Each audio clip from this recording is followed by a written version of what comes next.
And when he sat there, what did he say? فَقَالَ, then he said, رَبِّي, O my Lord, إِنِّي لِمَا أَنزَلْتَ إِلَيَّ مِنْ خَيْرٍ فَقِيرٌ. O my Lord, indeed I am for whatever good you would send down to me, in need. I am extremely needy for any good that you can send my way. What do we see over here? That finally Musa a.s. gets to sit down. Because right when he approached, what did he see? The women. And he helped them immediately. He didn't say, okay, let me just go sit down for 5-10 minutes and then I'll come and help you. No, he helped them immediately. And then he went and sat in the shade. And then what does he do? He remembers his Lord. What did we see earlier? That when Musa a.s. he directed himself towards Madian. Who did he remember? Allah subhanahu wa ta'ala. And now when he goes and sits in the shade, who does he remember? Allah subhanahu wa ta'ala. Because a true believer, he doesn't just remember Allah when he's praying, but he remembers Allah at all times. No matter what he's doing. There's a very interesting story that there was once a man who was very, very righteous, very pious, and he would just stay in his house and he worship Allah all day long, and he never had any evil thoughts, never had any evil, ideas or anything like that. And he considered himself to be very righteous. Because he stayed in the house, worshipped all day long. That's it. So one night he had a dream. And he dreamt that there was a particular shopkeeper in the city who was more righteous than him. So he was shocked. How is that possible? I stay in my house, I worship Allah all day long, and here's a shopkeeper selling stuff, buying stuff, interacting with people. Perhaps he hardly gets time to pray, and he's more righteous than me. So he goes and looks for that shopkeeper, and finally he finds him, and then he sits by his shop observing him. And what is this man doing, the shopkeeper? He's selling the goods, he's making money, he's talking to people, and then in the middle he goes to pray, and he comes back and then he continues. So when the shopkeeper, he noticed this righteous man, he asked him that, you need anything? He said, no, I'm just here to observe you. And then he tells him about his dream. So he said, I'll tell you the interpretation, but you just do one thing for me first. He said, okay, what is it? He gave him this container and he put some mercury in it. Mercury is like, in the old thermometers you had that mercury, that silver ball, right?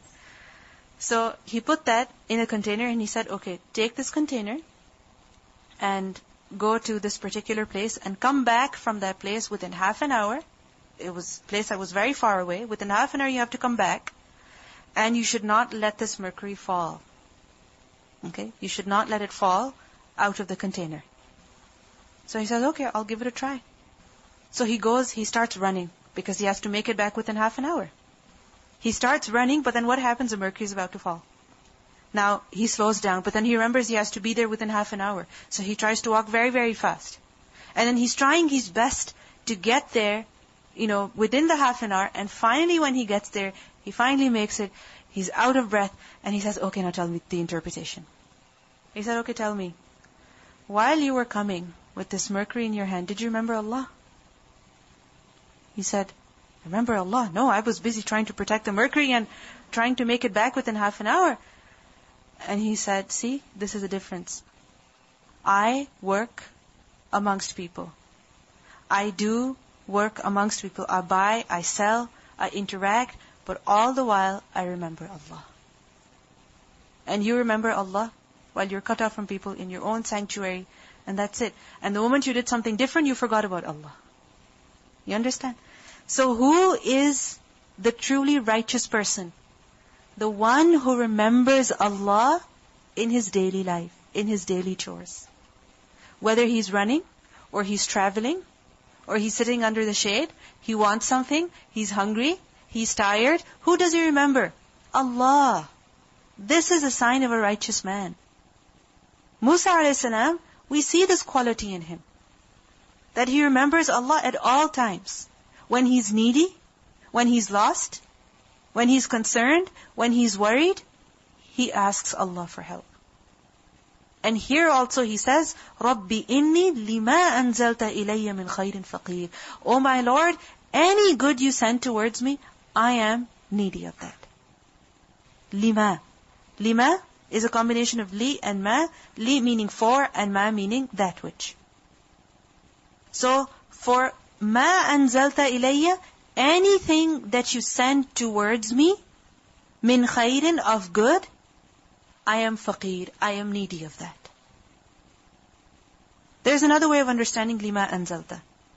Lam can be understood as lam of ta'leel.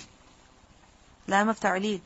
That, O my Lord, indeed I, because of what you have sent down to me of khair, I am faqir to you.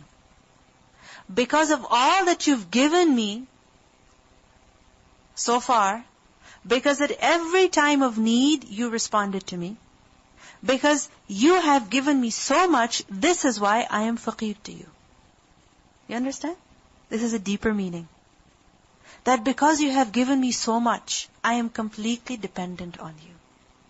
Because you help me, you guide me in every situation, my need has increased. My dependence on you has only increased. I need you even more. I am faqir. What happens typically? If we have a lot, if we have many blessings, we think we can manage ourselves. We think we don't need to make dua to Allah.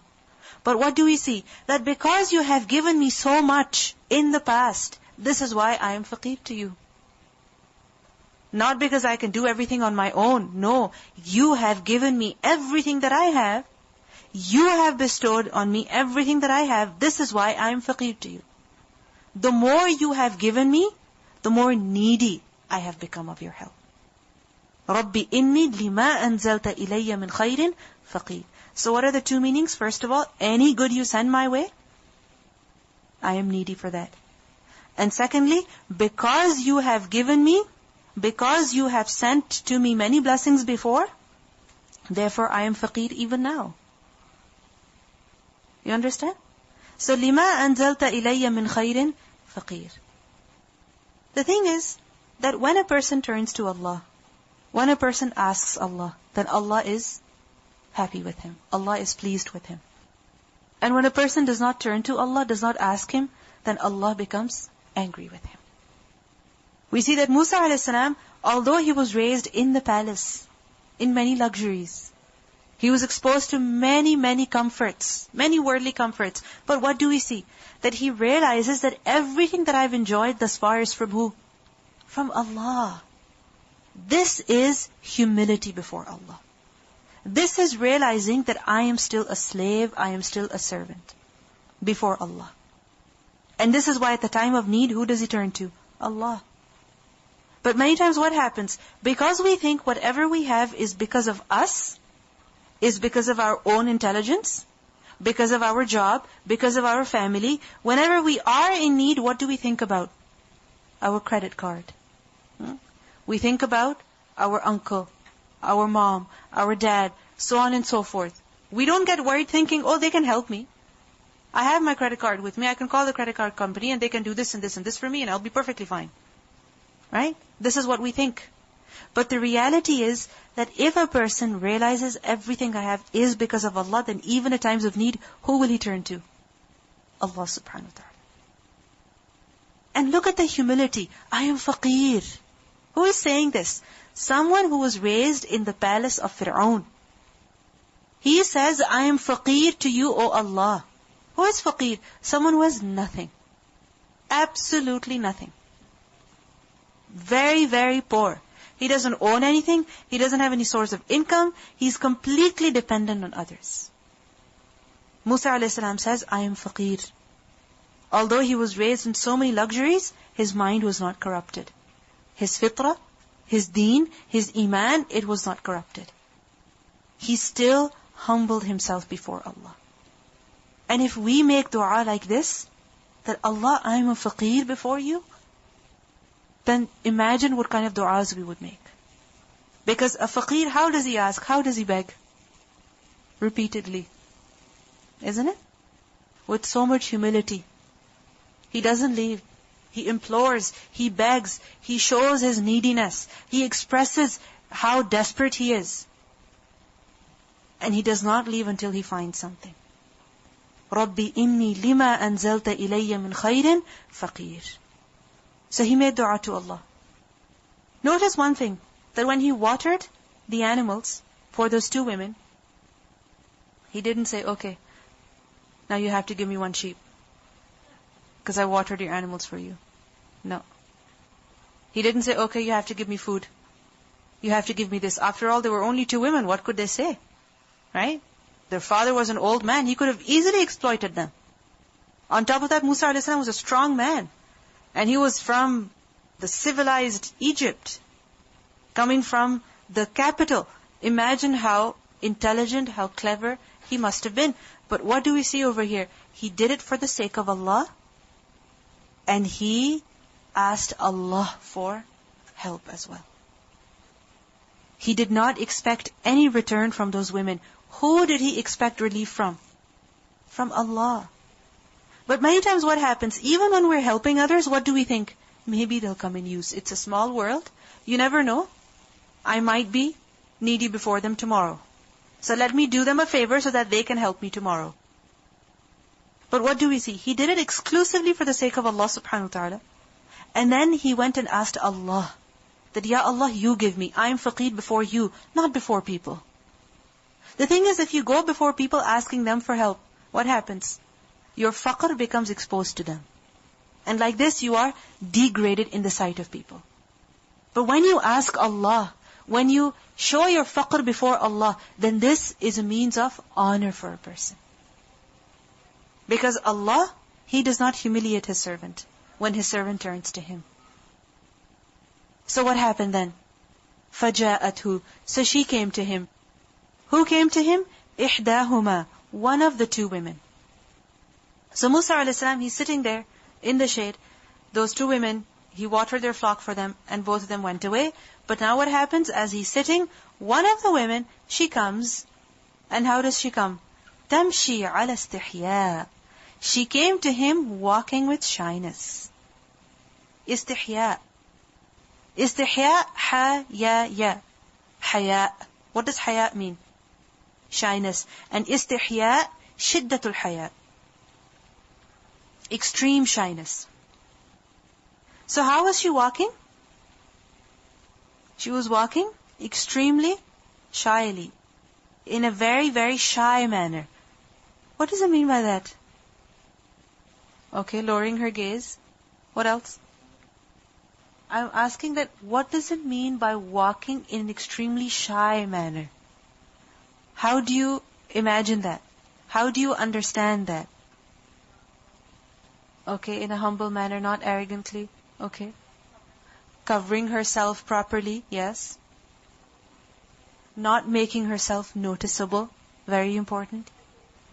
Not giggling or jumping or walking everywhere and looking around everywhere and looking at him, staring at him. No. How was she walking? With shyness, with hesitation, right?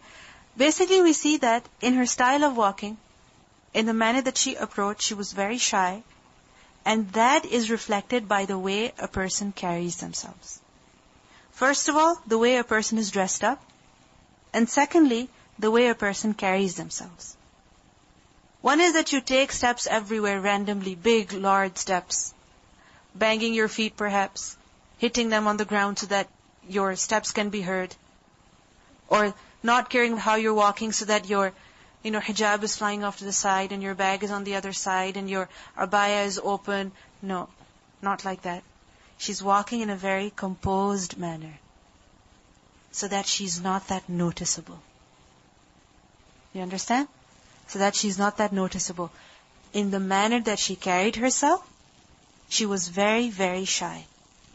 And some scholars, they have said that she was very shy in the manner that she carried herself, that she covered her face with the sleeve of her shirt. That perhaps she wasn't, covering her face before, but now because she was approaching a man directly, what did she do? She covered her face even more with the sleeve of her shirt.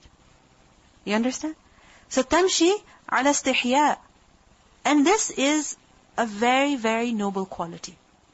We think that if we're confident, if we have the guts, if we are bold, then we should walk, with our head held up high and, not caring about who we're hitting and who we're rubbing against and where our bag is going and where our hijab is going and how loud our voice is. No, this is not confidence. If a woman wants to be beautiful in the sight of Allah, then what does she need to do? she needs to adopt this quality. Because Allah is mentioning this quality out of praise, ala istihya. This is something that Allah likes. This is why He has mentioned it in particular. So a woman's beauty is in what? It's in her shyness. But it's very, very sad that we cast haya off to the side just to gain appreciation from people. We will perhaps dress up in a manner or walk in a manner, in which we may become very mahboob to people, we may become very beloved to the people, but we forget that at the same time we could be becoming maghdoob in the sight of Allah subhanahu wa ta'ala. It's amazing how sometimes people go to an Islamic conference, an Islamic class, a bazaar which is supposed to have all Islamic stuff, and the way people are walking, the way people are just running into one another, there's no shyness. There's no bashfulness. There's always this desire to be noticed in the way women are walking, unfortunately. The way they're talking to one another, the way they're, hanging out in the open, publicly, loudly, so that other people can notice them. The way we dress up sometimes, so that other people can notice our clothes. This is inappropriate. This does not befit a righteous woman. This does not befit a woman whom Allah subhanahu wa ta'ala likes. Umar radiallahu anhu, he described this part of this ayah as that she came walking shyly, putting her garment over her face. She was not of those women who come and go as they please. She was not of those women who come and go as they please. What does it mean by that? Walking amongst crowds, going here, going there. I feel like going over there to check out what's going on over there. And I feel like, okay, let me go check out what's going on over there. No, she was not like that. She walked to the destination, to where she was headed to, for a purpose. She was not distracted by what was going on around her. She went straight there, she went straight back. And Umar radiallahu anhu, he used 3 words. That she was not dallaja, wallaja, kharraja. And they're very interesting words. Dallaja, meaning the one who goes everywhere and anywhere. Let me go see what's going on under the stairs. Let me go see who's in the elevator. Let me go see what's on to the side. And what's in that room. And what's outside. No. She does not go anywhere and everywhere. Wallaja, the one who enters every place and every corner. Wallaja, from walaja. Like she doesn't care that this is supposed to be the men's section, so I shouldn't be going over there. No, opening the door and very confidently walking amongst the men all the way. No, she was not wallaja. One who enters every place, every corner, squeezing herself past every opening that she can find. No, she was not like that. Kharraja, one who leaves her home unnecessarily. One who leaves her seat unnecessarily. Going amongst people. She was not like that. She came shyly for a purpose. And this is what makes a woman dignified. We think that if we are noticed, then people will be attracted towards us. But can I tell you something? The more noticeable some women are, the more people run away from them. Because I think these women are exposed to everybody, they're in everyone's eyes. Men, whether they admit or not, they have this sense of ghira, the sense of protectiveness for their women. And they do not like that their women should be exposed to everyone. Okay? This is something that is within men. And men who don't have this, they're the worst of men. So, we see that men, they have this quality, they have this characteristic, and because of that, they don't like women who are being exposed to everyone, who are going amongst men all the time. No, they don't like it. Nobody likes this. So we see that a woman's quality is in what? In her haya. So, فَجَاءَتْهُ إِحْدَاهُمَا تَمْشِي عَلَى اسْتِحْيَاءٍ. One of the women came to him, and she was walking with shyness. And especially because she was approaching a non-mahram man. She was more careful over here.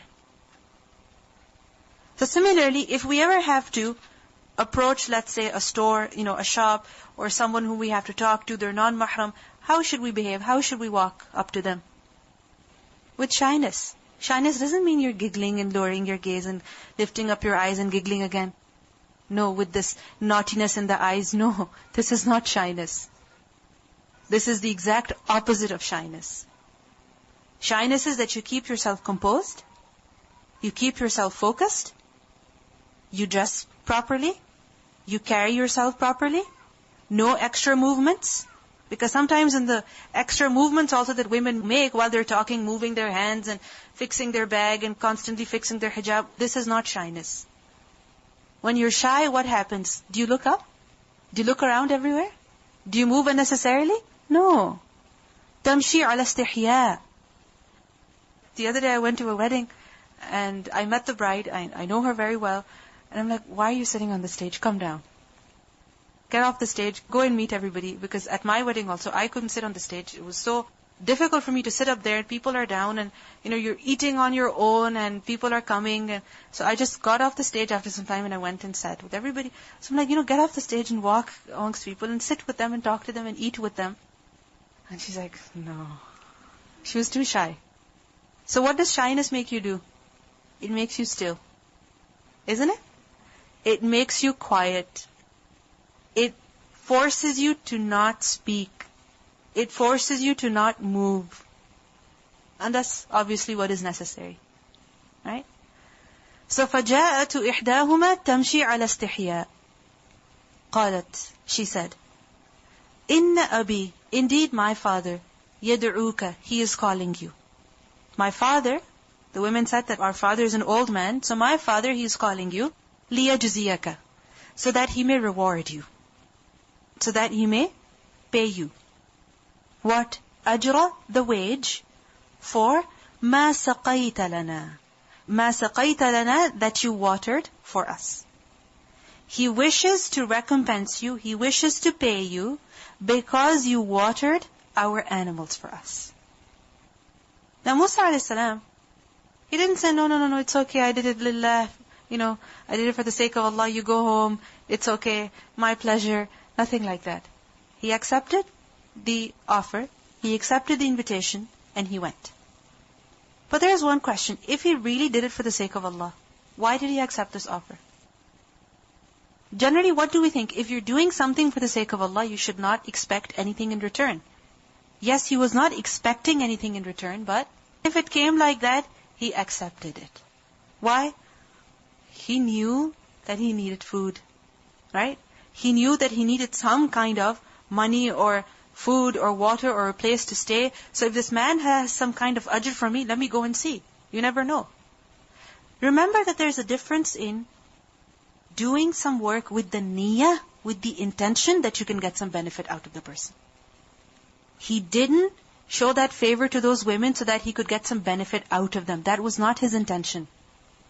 He did it exclusively for the sake of Allah. Because if that was his intention, he could have asked the women. Right? It was not his intention.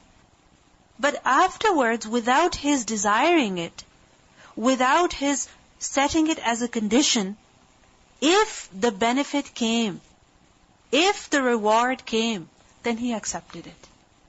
Because this is like a gift from Allah subhanahu wa ta'ala.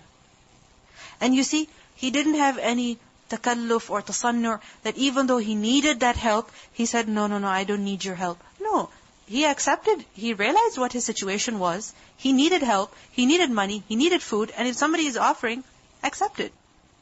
If you didn't ask for something and it came your way, then you should accept it. It's like a gift from Allah subhanahu wa ta'ala. So this is a very important point. Because many times it happens that, let's say a person is working, somewhere for the sake of Allah, and at the end of his work, if he's offered something, then he thinks that, oh, this is going against my niyyah, I did not want to accept anything, so I should not be accepting anything.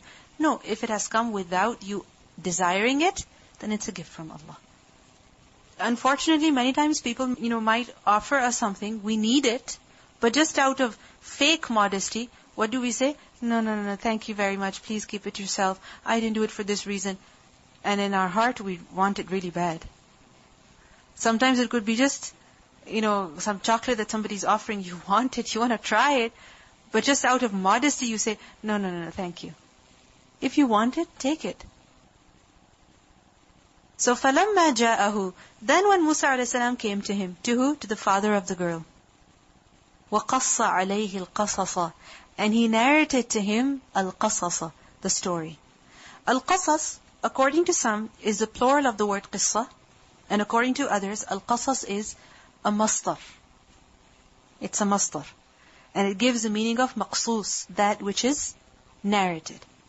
So وَقَصَّ عَلَيْهِ الْقَصَصَ, Musa a.s., as he approached the father of the two women, he told him his story. Which story? His life story. Who he was, where he was from, how he, by mistake, killed the Egyptian man, and then how he had to run away from Egypt in order to save his life. So he told him the entire story. قَالَ, he said, who? The father of the two women, he said, لَا تَخَفْ, don't worry, don't fear, نَجَوْتَ مِنَ الْقَوْمِ الظَّالِمِينَ, you have escaped from the wrongdoing people. You are safe from them. نَجَوْتَ. Why did he say this? That now you are safe from the wrongdoing people. That you are not in Egypt now. You are not in their empire now. You are safe. You are in Madian, and Fir'aun does not have any control over here, so you are saved. And the word najawta from the root letters, noon, jim, waw, najat. What do we see over here? That the dua that Musa a.s. made, Rabbi inni lima anzalta ilayya min khayrin faqir, it was immediately accepted. Just look at it.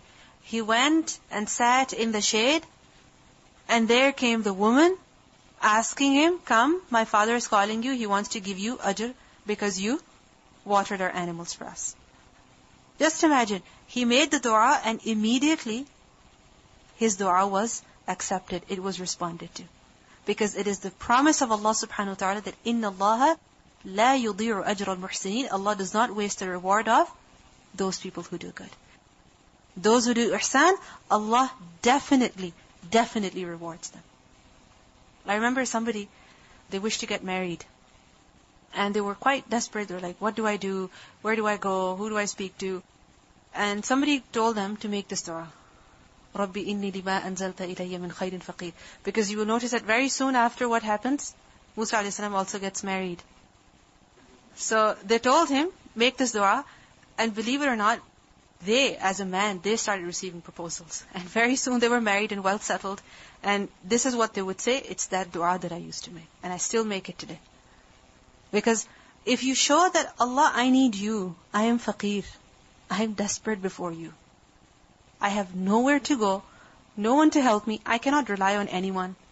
No people can help me, no person can come to my aid. Only you can send someone my way. Only you can send khair to me. Any khair you send to me, I am needy of that. And look at how Allah subhanahu wa ta'ala accepted his dua.